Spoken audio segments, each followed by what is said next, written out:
Greetings and welcome. We are continuing our study by looking at the life of Jesus and the titles of Jesus and the ministry of Jesus and how that should influence our view of and vision of the church. We've looked at our role as peacekeepers. Now we are looking at our role in the realm of politics. And when I say politics, I mean specifically the politics of Jesus. That Jesus came and he used very political terms to describe his mission. He used words like kingdom. Even the word church itself in Greek, ekklesia, is a political term. It was a term that could be used of like a city meeting or something like that. Many of the words that are used and many of the things Jesus does, they're not simply about a private spiritual realm. They are things that actually impact the public. They are things that make an influence in the world around them. They're things that would often be considered to be political. And so Jesus, when he was crucified not because he taught religious teachings to people in church buildings or something like that. It's because Jesus claimed to be a king, and he claimed to be bringing a kingdom. And when you did that, that's the type of thing that gets you in trouble. That's the type of thing that Rome doesn't quite appreciate. So what we're going to do today is last week we discussed oftentimes in the Gospel of Mark, you can see Jesus perform a miracle, or he can cast out a demon, or he'll have a conversation with his disciples where something he does will point to him being the Christ. Or the disciples will flat out say, "You are the Christ," like Peter does in chapter 8. And Jesus will respond by saying, "Tell no one about this. Make sure that no one hears about this." He will sternly warn them. He'll even rebuke them. Don't tell anyone about this. Why would Jesus do that? And the reason that we gave seems to be something along the lines of when Peter calls Jesus the Christ, and then Jesus tells Peter that he's going to be crucified, Peter rebukes him for that. Why? Why would Peter rebuke him for saying that the Christ is going to be crucified? I mean, we look at the story of Jesus and we say, the gospel is found in the death and resurrection of Jesus. Like, that's central to it. And that's exactly the point. Central to our understanding of Jesus as the Christ, as the Son of Man, as the Son of God, is the fact that he was crucified on our behalf and that he was raised from the dead. And Peter does not believe that message, does not accept that message, and rebukes Jesus for that message. What that means is that Peter, while he has the understanding that Jesus is the Christ, has the completely wrong understanding of what the Christ is. What does it mean to be the Christ? And because of that, Peter's not ready to go out and to tell people about Jesus. Peter's not ready to go out and preach that Jesus is the Christ because he'll preach the wrong Christ. So what we're going to do in our class today is we're going to talk about what kind of Christ Peter envisioned. And many Jews, there wasn't one uniform view that all Jews had about what the Messiah was supposed to be like. But there was a dominant view. There was a view that many held. There was a view that was common among the Pharisees, and I think it was common among the disciples of Jesus, that the Messiah was supposed to be a powerful military figure who would destroy the Romans and set up a kingdom like King David. So looking at the history of Israel, you have King David, who sets up this united kingdom in Israel where they have wealth and they have autonomy and they are not oppressed by a foreign ruler. But then what happens since that time? You have the Assyrians who destroy northern Israel. After a civil war in Israel, you end up having the Babylonians who destroy southern Judah, and then the Israelites are finally able to return home, but they never have a king again, even though, by the way, God promised David that there would be a king, a son of David, who would be king forever. And so there's this idea that we're supposed to have this God-given king, and yet we don't have a king anymore, and we're dominated by Gentiles, whether it's the Babylonians or the Persians or the Greeks or the Romans. And so you look throughout their history, and they're longing for that return of a king like David. That king like David is called the Messiah. And some people had a view of what it would look like when that Messiah came. And it wouldn't look like Rome dominating and occupying the land. Rome would have to fall in order for them to establish their worldwide kingdom. And so when Peter says, "You are the Christ," it seems that that's what he's thinking.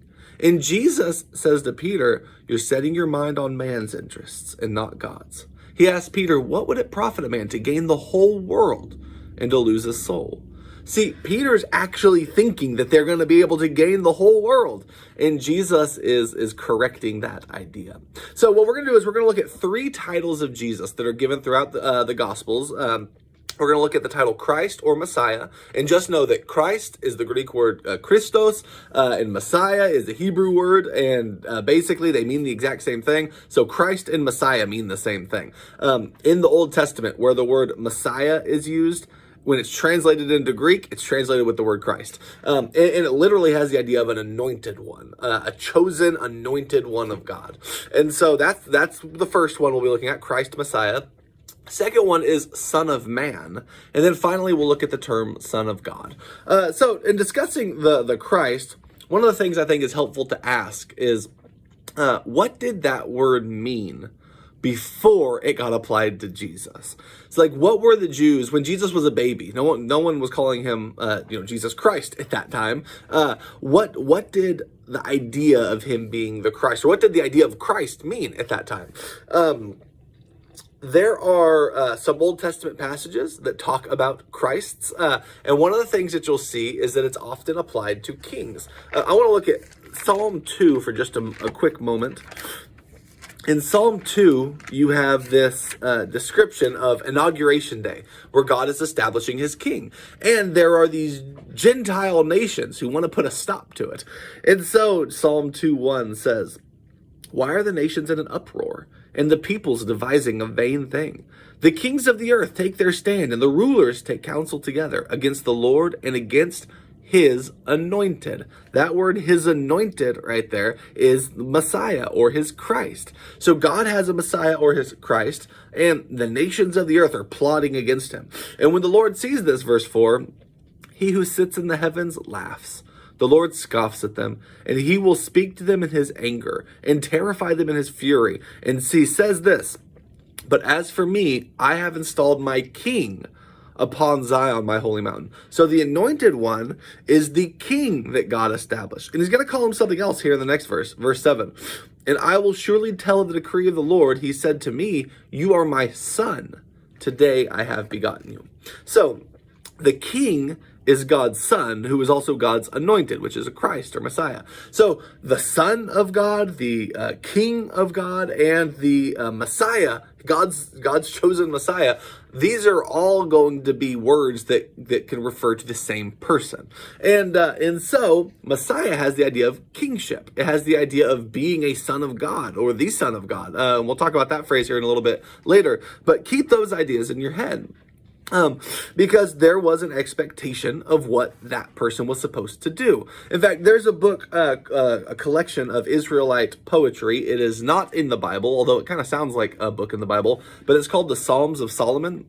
And it was written just before the time of Jesus. And I'm going to read it to you, and I want you to try to think about what these words mean in relation to their view of the Messiah. This is a depiction of what many Israelites thought their Messiah would be like. And it says this, "See, Lord, and raise up for them a king."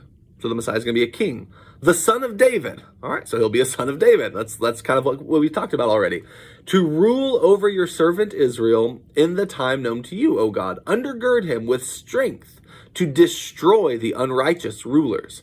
So those rulers who are pagan and unrighteous, he will destroy them, and he'll purge Jerusalem from Gentiles who trample her to destruction. So the Gentiles who are in Jerusalem are supposed to be kicked out of Jerusalem. And then it says, "In wisdom and in righteousness, to drive out the sinners from the inheritance, to smash the arrogance of sinners like a potter's jar, to shatter all their substance with an iron rod." And then notice, "to destroy the unlawful nations with the word of his mouth." This is a message of God. Ready? We're ready for the Messiah who's going to come in here, who's going to be a king, a son of David, and destroy the Gentile rulers, kick all the Gentiles out of Jerusalem, destroy the sinners, and to destroy the unlawful nations. And then here's what he will do. He will gather a holy people whom he will lead in righteousness, and he will judge the tribes of the people who have been made holy by the Lord their God. And he will be a righteous king over them, taught by God. And there will be no unrighteousness among them in his days, for all shall be holy, and their king, notice this, shall be called Lord Messiah. So this Messiah, this Christ, he's the one who's going to come, destroy the Gentiles, and set up a righteous, holy nation that will not be destroyed. That's the picture of Psalms of Solomon, and it's a picture that's helpful to understand when Jesus enters the scene, because it's why it was so hard for the disciples to understand what Jesus was doing. So like when Jesus, after the transfiguration in Mark 9:9, tells his disciples, "Don't tell anyone what you've seen until after the Son of Man rises from the dead." The text then says, they seized upon this statement, wondering what rising from the dead meant. And you and I, we say, well, obviously we know what rising from the dead means. It means someone's dead, they come back to life, or something like that, or maybe they die and then they pass through death to the eternal life on the other side, maybe something like that. And the reason they had a hard time with that is because if they think he's the Christ, how is he going to rise from the dead if he's not going to be killed? It's like they're not thinking he's going to be killed. That's why when Jesus flat out says, the Son of Man is going to be delivered into the hands of sinners and they're going to kill him, Peter rebukes him. Or in Mark chapter 9, verses 31 and following, when Jesus tells them again, it says they did not understand this statement and they were afraid to ask him. And instead what they do is they talk about which of them is the greatest. Or in Mark chapter 10, they just flatly ignore it when Jesus says that he's going to be crucified. Why? Because they're not seeing how crucifixion fits into the story of Jesus. And so the word Christ did not mean person who gets crucified. Crucifixion was a way of saying you lost to Rome. There were other movements where people tried to rebel against Rome. That's not all that rare. That happened quite a bit. And what tended to happen was Rome would crucify the leaders of those movements, and that would put an end to the movements. People would either, if they saw their leader get crucified, they would either say, okay, I'm going back to my day job, and I don't want anyone to know I was a part of this, and hopefully no one finds out, and I can just quietly, secretly slink away and go do my own thing and live my life. That was one option, and that's usually how these little movements just kind of died out. Another option was you stay firmly committed and you say, okay, well, I need to find myself another Messiah. So you could choose like the next person in line, underneath the one who got crucified. Or you can choose like a relative or a family member or something like that. In early Christianity, after the crucifixion of Jesus, Christians could have potentially chosen Peter or something like that, or James. But they didn't do that. You know what they did instead? They made this remarkable claim that no other movement had made, which is that God had raised their leader back to life and his tomb is now empty and he lives forevermore. And that was a unique claim. That's not a claim that anyone was expecting. That's not a claim that even the Jews were expecting. Like, they didn't expect that of their Messiah. They didn't even understand what Jesus meant when he said he was going to raise from the dead. And they didn't understand what he meant when they said it was going to be killed. So why is it that they went around saying that? Because it seems to have happened. It seems to have actually happened where he actually did raise and he actually was seen and his tomb actually is empty. And so now they have this brand new understanding of what the Messiah is supposed to be that doesn't match anything they had before. So before the death and resurrection of Jesus, it's really hard to see how he's the Christ and Messiah, especially as he is, or I guess I would say, after the crucifixion, it's really hard to see how Jesus is the Christ and Messiah. But then after his resurrection, they think he must be, but I don't know what this means. This is a whole new world. And so the teaching is kind of coming to terms with this brand new idea, but it does not match what they were expecting previously. This is another writing. This is called from the book 2nd Esdras. And it's actually discussing what the Son of Man does, which it calls the Messiah, in that Daniel 7 prophecy. How so in Daniel 7, you have these beasts that come from the sea, and they all represent successive empires. You have Babylon, and you have Persia, you have the Greeks, and you have the Romans, is how it's interpreted in the book of 2nd Esdras and by first century Jews. And so in this, you have a discussion of what the Messiah figure does. Because after those beasts come from the sea, there's one like a Son of Man who is chosen. And we'll talk about this in a minute. But the Son of Man is chosen. He rides on the clouds up to the one who sits on the throne, and he receives a kingdom and power and glory forever and ever, and all people of all tongues and nations honor and worship him. And so that's kind of what they're thinking their Messiah. You have all these empires and these beasts that roam and destroy, but their Messiah will be the one who destroys them.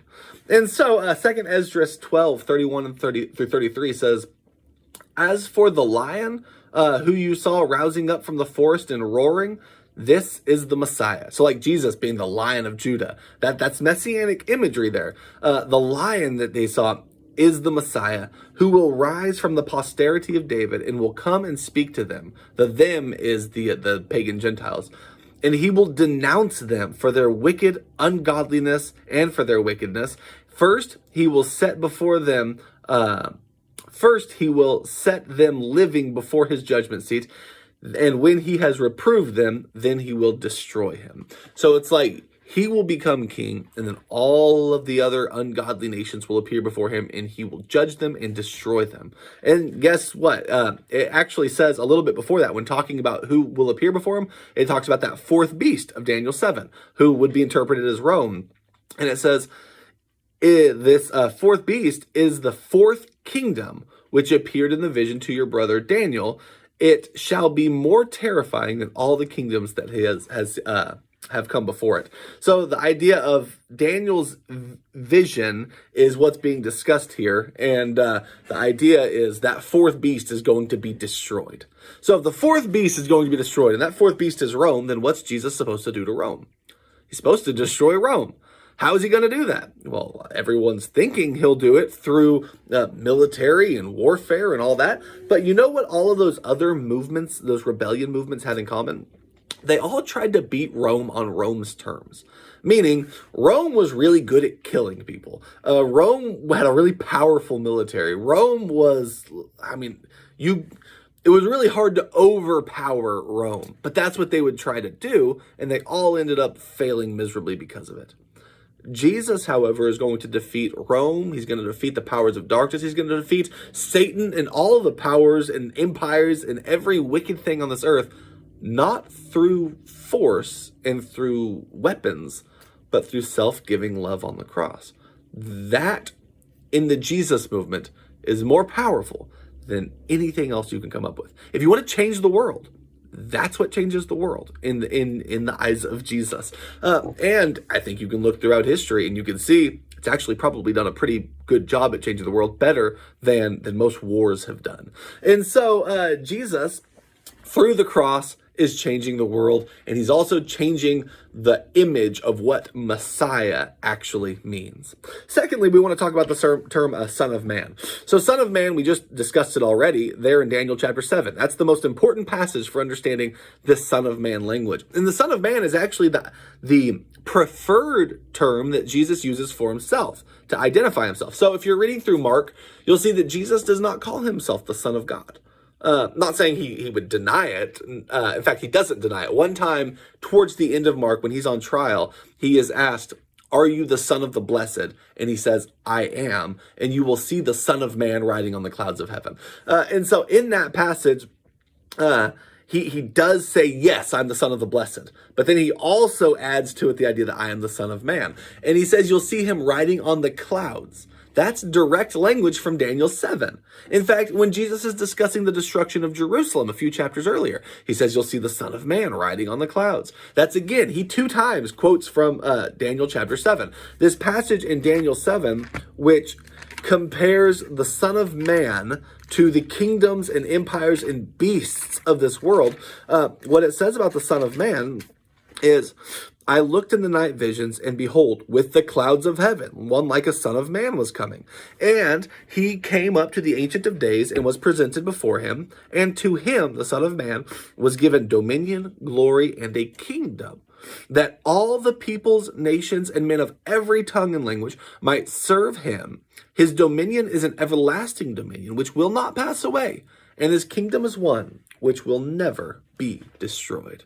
And so, the Son of Man passage makes it seem like all of the kingdoms are out there roaming and all these beasts, but then they are going to be destroyed, and the Son of Man will be given this kingdom, and all peoples and nations and tongues will honor and worship him, and this kingdom will never be destroyed. So that's what many of them are looking for. However, and I think that's true, but they're expecting that to happen through destroying the enemies rather than dying for your enemies. And so that's one of the ways that these ideas get get confusing for people. But that's exactly what Jesus does. In fact, in Mark chapter 10, Jesus will do something that is unprecedented in the history of Israelite Jewish interpretation of the Bible. He will talk about the way that ruling is done in his kingdom. And he'll compare that with the way it's done in Gentile kingdoms. And he'll say, you know that the rulers of the Gentiles and the great men among them, they exercise authority, and they act according to their own will. They compel people. They use force. He says, but it is not to be this way among you. For with you the least shall be first, and whoever wants to be greatest among you shall be slave of all. And then he says, for even the Son of Man did not come to be served, but to serve, and to give his life a ransom for many. The idea there of that passage is that in the politics of Jesus, things aren't done the same way that you see them done in the world around you. It is not through compulsion or through force or through might that Jesus reigns. It's through love and service. And notice what he says there, the Son of Man did not come to be served, but to serve. So he's combining the Son of Man language of Daniel 7. He's already been quoting Daniel 7. When Jesus is talking about the Son of Man, you should picture this Daniel 7 passage. But he says this Son of Man did not come to be served, but to serve. Who serves? A servant. So the Son of Man came to be a servant. And what does this servant do? He gives his life a ransom for many. Read through your Old Testament and try to find something about a servant who gives his life for the many. And what you'll see is Isaiah 53. Isaiah 53, this passage about this suffering servant. And what Jesus does is he says that Daniel 7, Son of Man, and that Isaiah 53, suffering servant, are actually the same one. That's something no one had thought before. Those passages were never read to be about the same person. People often discussed who it is that Isaiah 53 is about. Is that about Israel? Is that about some prophet? Who is that? But no one thought that was the same as the Son of Man of Daniel 7. Jesus is the first person, as far as we know, to make that kind of connection right there. And so how does the Son of Man receive a kingdom and receive glory and power, and all the nations will trickle into obedience to him? He does it through the suffering love of the servant of Isaiah 53. And so Jesus is doing something remarkable here. He is redefining what people thought about when they thought about the Son of Man. He's redefining what people think about when they think about the Christ. The Christ is the one who actually suffers for his people out of love. The Son of Man is the one who takes on the role of the suffering servant of Isaiah 53. And all of that is helpful to know when we start looking at some of the words used to describe Jesus. Now, the next word we wanted to look at, and the next phrase, was Son of God. And so what some people have tended to do is, and I think there is truth in this, but I think there's more than this, is they'll say, well, Son of Man it represents the humanity of Jesus, and Son of God represents the divinity of Jesus. So Jesus is fully man, he's fully God, and you can see that when you see Son of God, and you see that when you see Son of Man. But clearly there's more to the Son of Man phrase than just his humanity. Certainly that's what Son of Man tends to mean, human one, like a human person. But if you read Daniel 7, this is a human person who is brought up before God and given a kingdom, and all the nations end up honoring and worshiping this one. And remarkably, this is the one who sits at the right hand of God. Like the Son of Man sits at the right hand of God. Think about what it means for the jealous God who doesn't want anyone else worshipped, who doesn't want you to go to other gods, who doesn't want you to trust in other gods, allows someone to share his throne room with him. Who would that be that God allows to share the throne room with him? It's the Son of Man. It's a way of saying he's not just a human. The term Son of Man itself has divine overtones to it. He's worshipped. He shares the throne of God in judgment. And so all of that is a way of picturing this Son of Man is more highly elevated than just a human person. But then that term Son of God, while certainly I think it has connotations to the divinity of Jesus, and you can see that in John chapter 8. They want to stone him for calling God his own father and making himself equal with God. But Son of God is also sometimes used for human people. So, for example, Psalm 2, the passage that we discussed earlier, where the Christ is called the King, who is called the Son. Sometimes the King of Israel is called God's Son.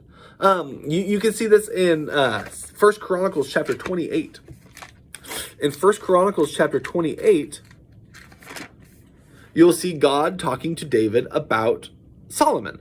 And God says, "Your son Solomon is the one who shall build my house and my courts, for I have chosen him to be a son to me, and I will be a father to him." And so in that, he's talking specifically about Solomon, a king, and says, Solomon will be a son to me, and I will be a father to him. So is Solomon a son of God? Sounds awkward to say it, but that's in the Bible. So the idea of being God's son is something that is sometimes applied to kings of Israel. David is called God's firstborn son in Psalm 89. And so you sometimes have this idea of the king being called the son of God. And that's why when Jesus says he's the son of God, or when people say he's the son of God, they sometimes think that means king. So in John 1:49, when Nathanael meets Jesus, he says, "Rabbi, you are the son of God. You're the king of Israel." Well, he uses those two terms synonymously to mean the son of God is the king of Israel. And so sometimes son of God can mean equality with God. Sometimes it can mean God's chosen, selected king. The king of Israel is God's son, who does the things that God does. He who tries to act like God. And most kings of Israel tend to fall short of that goal. But that is the idea of the language. You see this among Roman kings also, by the way. There were Roman kings who would claim to be God's son. Maybe not Yahweh's son, but the son of a god, or the son of one of the gods, or the son of their father, who was then deified. I believe it was Caligula who was the first Roman emperor who claimed to be God while he was still living and on the throne. But prior to him, you had emperors like Tiberius and Augustus, and then you had Julius Caesar, who wasn't technically an emperor, but was the dictator of Rome. But in each of those, after their death, they were then deified. So Tiberius, after Augustus had died and Augustus, his father, was deified, then Tiberius could become a son of God. His father was literally made a god in the eyes of the Romans. And so if he is his son, he could even put on the coins, and we have coins that say this, Tiberius Caesar, son of the divine Augustus. That's what it would actually have said on the coin that Jesus picked up and said, "Whose image is this?" And they said, "Caesar's image." It has a reference on there to him being a son of the gods, or a son of a god. You would see that on Roman temples. This is language that's used to describe Roman kings. It's language that's used to describe Israelite kings. It's also language that's used to describe Israel itself. If you look at Exodus 4, Exodus chapter 4, Moses is supposed to appear before Pharaoh to free the Israelites, and here's what he is supposed to say. It says in verse 22, "Then you shall say to Pharaoh, 'Thus says the Lord, Israel is my son, my firstborn. So I said to you, let my son go, that he may serve me.'" So in this passage, who is the son of God? Israel is the son of God. And this language is carried over into the book of Hosea, chapter 11 and verse 1, when God says, "When Israel was a youth, I loved him, and out of Egypt I called my son." So like the Exodus is described as God calling his son forth out of Egypt. Why? Because Israel is God's son. So taking all of this together, when you talk about Jesus and you call him the son of God, what does that mean?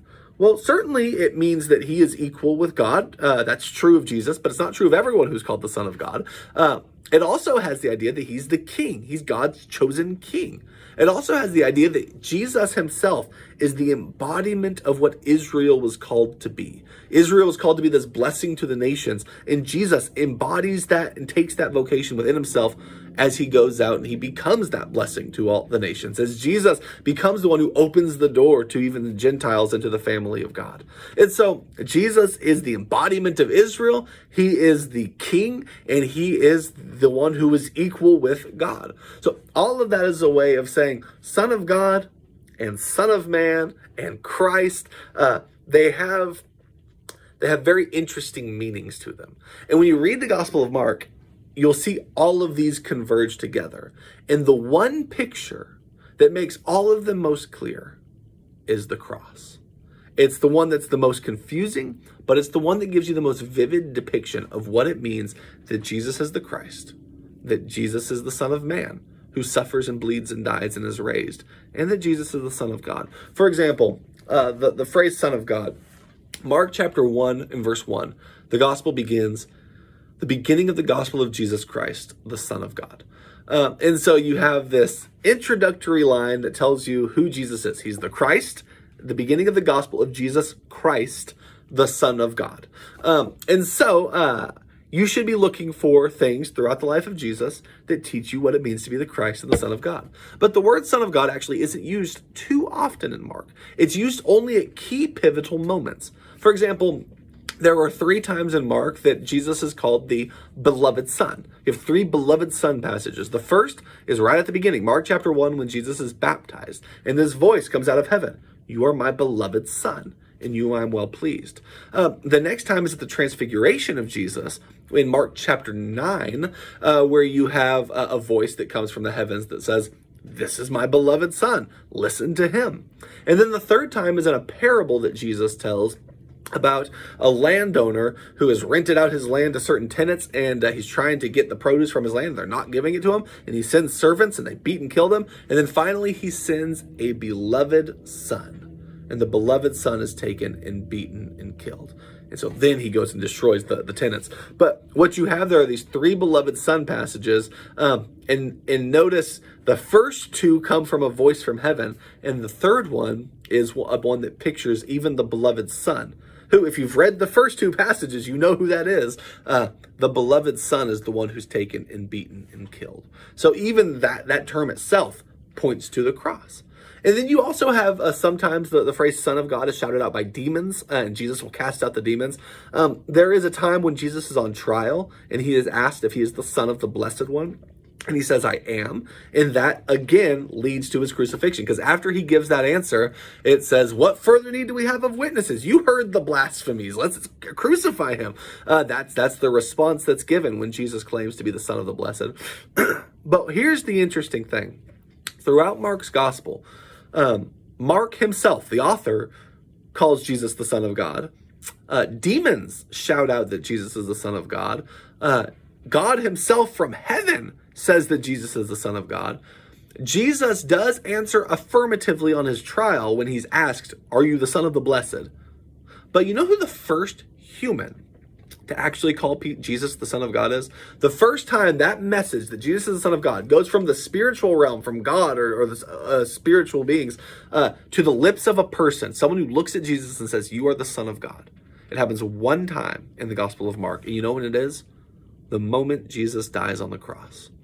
There is a centurion who, seeing all that he has seen, has now seen the cross and can now begin to see clearly what these ideas mean. And when Jesus dies on the cross, I'll turn there. Mark chapter 15. Jesus dies on the cross. It says, and Jesus uttered a loud voice, and he breathed his last. And the veil of the temple was torn in 2 from top to bottom. And when the centurion, who was standing right in front of him, saw the way he breathed his last, he said, truly this man was the Son of God. The first person in Mark's gospel to make that claim is the one who sees the crucifixion happen.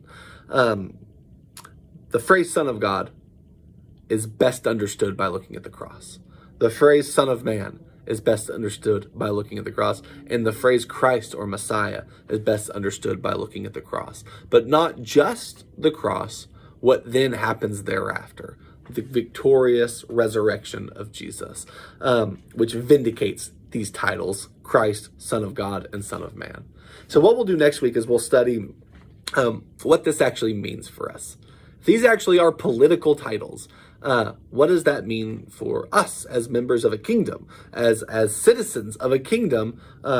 How should that change the way we view our Christianity? How should that change the way we view the world around us? And in that, we'll start seeing how this all relates to a vision for the church. But thank you. God bless you. And may the love of God be with you.